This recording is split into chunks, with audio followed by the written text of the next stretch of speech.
One of these days I'll actually fix them. Oh, they're actually moving pretty good.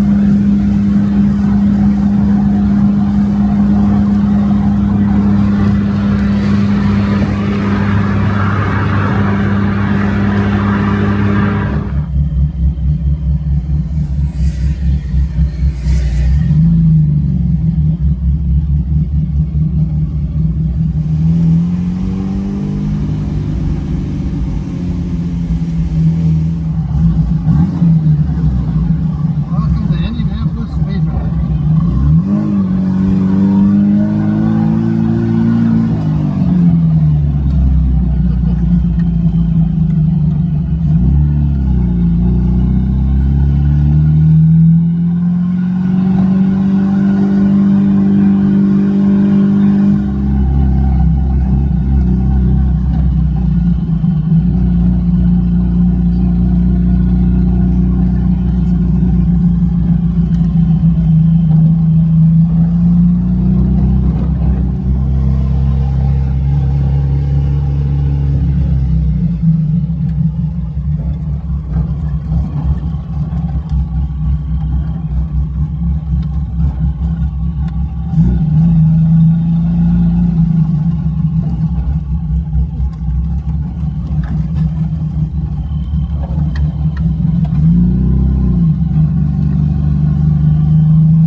So when we left Columbus, the weather forecast for Indianapolis was that we had some rain showers that are going to be moving through. It's going to run out about 1 o'clock-ish, and that's when we were targeting to be here.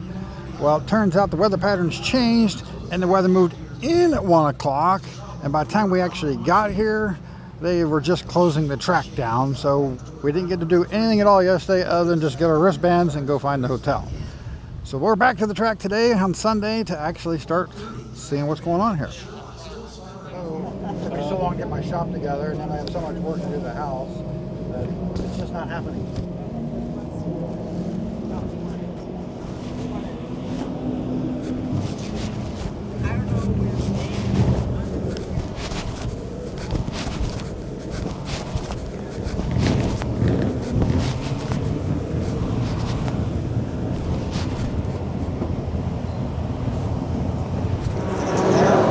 So here we are on the legendary Gasoline Alley. And down at this end down here, we got the Ragtime Racers, which is a really, really old IndyCar racers. They're starting to get them prepared to go on track here soon, so we'll go check those out a little bit later.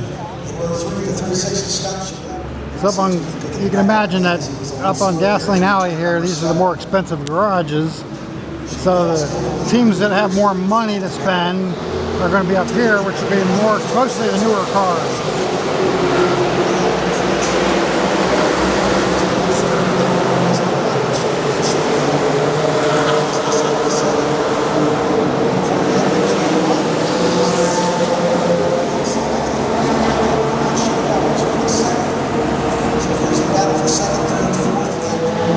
Probably the biggest group of Formula V cars I've seen in one place in a long time.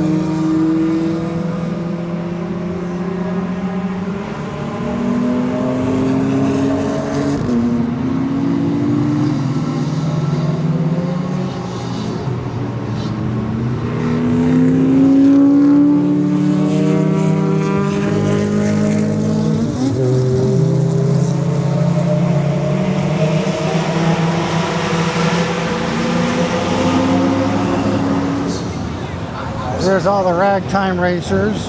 which are pretty much like, I think pre-1920. So the really early stuff. My personal favorite for Indy stuff is the earlier stuff up through 50s maybe. The Wilbur Shaw era is probably my favorite Indy stuff.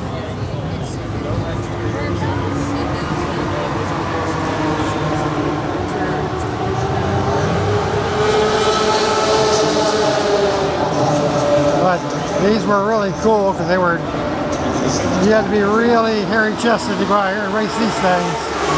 Very dangerous. No front brakes. They only have rear brakes on them. Friction shocks absorbers. They leak oil like crazy. They had no fuel pump on them. So you had a mechanic that rode with you, and then the driver, the mechanic, would actually pump on this, which is actually pressurizing the fuel in the fuel tank because there's no fuel pump on the engine. And then they watch a gauge up here and keep the gauge up to a certain pressure. So, very early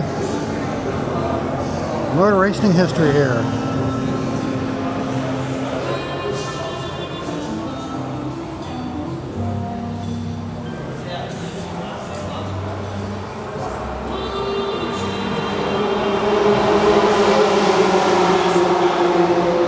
Imagine running around the Brickyard back when it was bricks still.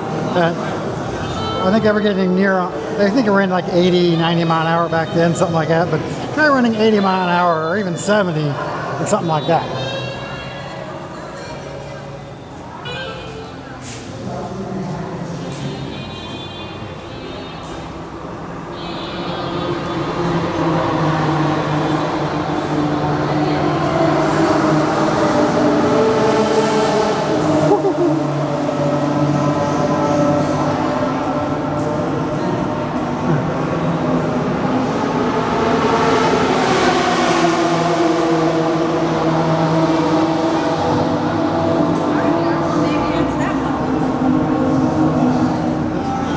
These old chassis even had wood down the inside of the rails here. And of course these were really low compression early days where exposed valve springs, you had to oil those things externally. And this thing's 460 cubic inch 4-cylinder.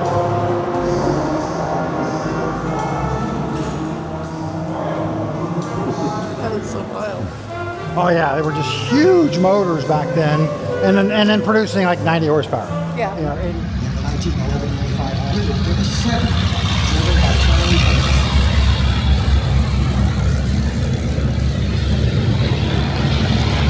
However, right was the big flags.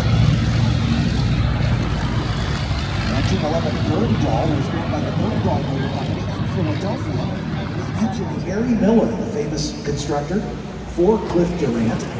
It's got a Miller Straight 8, 183 cubic inch, double overhead cam engine with removable heads.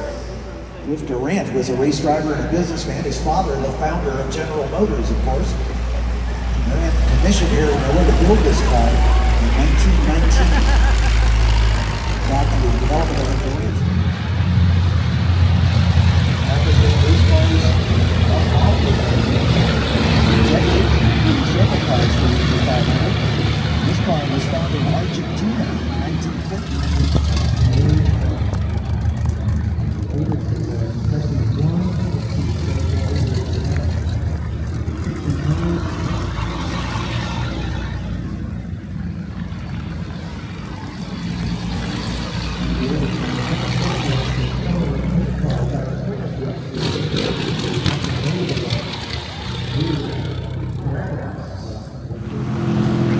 We've always heard that the Indianapolis Vintage Race Weekend brings a whole lot more cars in anymore than the one at Mid-Ohio. We may have just picked a bad weekend with the weather we've had, because car counts obviously seem to be pretty far down this year. And a lot of cars left yesterday after the rain, from what I'm told. But hey, any race weekend is still a good weekend. Brabham BT35s, again, sequential serial numbers, 31 and 32. Got a rebuild, he got in touch with Jeff Brabham and said, hey, would you like to race your dad's car? Jeff said, well, maybe. Now he says it's nose may have come loose on the car, and it's dragging on the pavement as the corner workers are noticing. So we're going to ask him to call to the pits just to make sure that doesn't create an unsafe situation for him or the other competitors. As we turn our attention back to the battle to it, as they've already caught the back of the Formula Fords. They're weaving their way onto the front straightaway. Casmans gets a good run as the traffic backed Jeff Brabham just a little bit. Casmans takes over the lead. Right down to turn one. Bruce Hamilton resurging here up back of his slowing down just a little bit. Nico Ambiato, Bruno Ribeiro, Nicholas Staddy, Bijoy Garge up to 5th. Alex Benovitz right behind him. Titus Sherlock up to 7th after starting 13th. Sherlock, a man on a mission here. Anthony Otillo, after being held to start on the pit lane, now has his head down. He'll see if he can chase down Kevin Jansen. Get some points toward the Masters Championship. Those two battling for the Masters honors. Draft. Ambiato stays right behind him. They go line astern through turn number 1.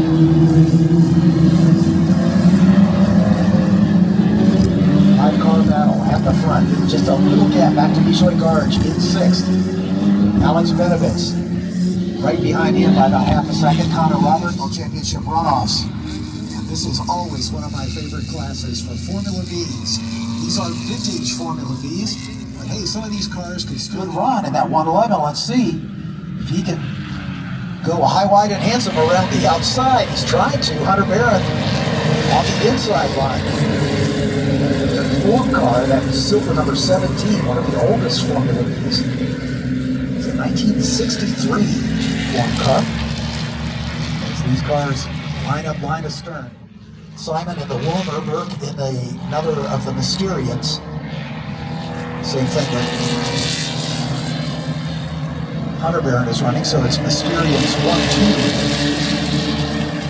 2. Right behind them is Pierce Crone in that number 58.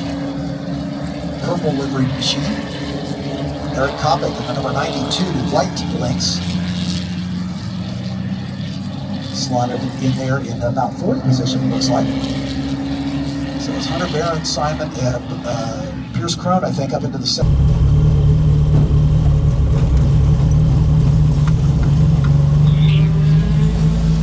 So we are leaving the speedway here. Racing is not quite over for the day, but classes that are left are not as interesting to me, and we still got a 3-hour drive ahead of us to go home. So that's it from Indianapolis.